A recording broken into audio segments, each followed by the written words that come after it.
Dua pelaku pembunuhan di Jalan Perintis Kemerdekaan Bogor, Jawa Barat ditangkap di Bali saat akan kabur ke luar negeri. Ya, sementara dari Banyumas, Jawa Tengah, 6 perampok ditangkap usai menggasak uang senilai 250 juta rupiah.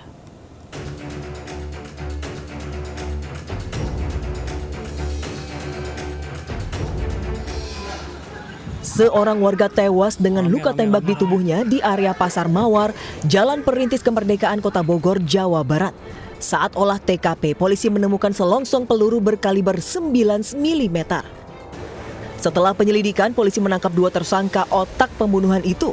Faizer Yahya dan Hasan Al-Bashi ditangkap saat bersembunyi di sebuah villa di Bali.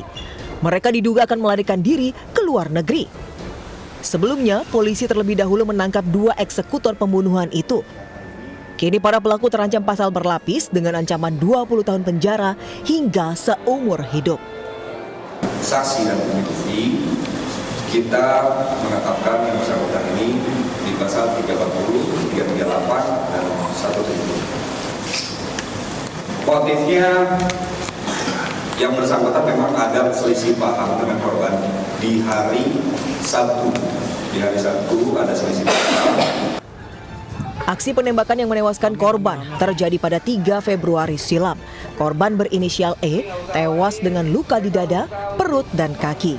Dari keterangan saksi, korban sebelumnya sempat terlibat cekcok dengan para pelaku. Dari Bogor, Jawa Barat, Andi Firmansyah, iNews melaporkan. Pemirsa, 6 orang anggota kawanan rampok digerebek saat tertidur di persembunyiannya di Boyolali, Jawa Tengah. Ya, sebelumnya para pelaku sempat menggasak uang nasabah bank senilai 250 juta rupiah.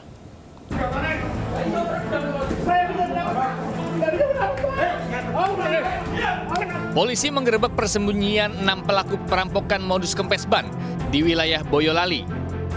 Penyergapan dilakukan setelah pengejaran dan pengintaian selama sepekan. Saat disergap, seluruh pelaku tengah tertidur di kamar hingga tak berkutik. Sebelumnya, ke-6 pelaku merampok nasabah bank dengan modus ban kempes di kawasan Banyumas. Hasilnya, komplotan yang masih satu keluarga ini membawa kabur uang sebesar 250 juta rupiah milik koperasi. Aksi perampokan terjadi usai salah satu karyawan koperasi mengambil uang dari bank. Saat dalam perjalanan, ban kendaraannya kempes hingga korban terpaksa berhenti di SPBU. Saat korban keluar kendaraannya, komplotan ini melakukan aksinya. Dan guna mengelabui petugas dan korban, para pelaku mengenakan pakaian seragam ASN. Selain pelaku, polisi juga menyita 6 seragam ASN, obeng, handphone, serta uang 1,3 juta rupiah sisa hasil kejahatan. Selain di Banyumas, komplotan ini juga beraksi di Pekalongan, Batang, dan Pemalang.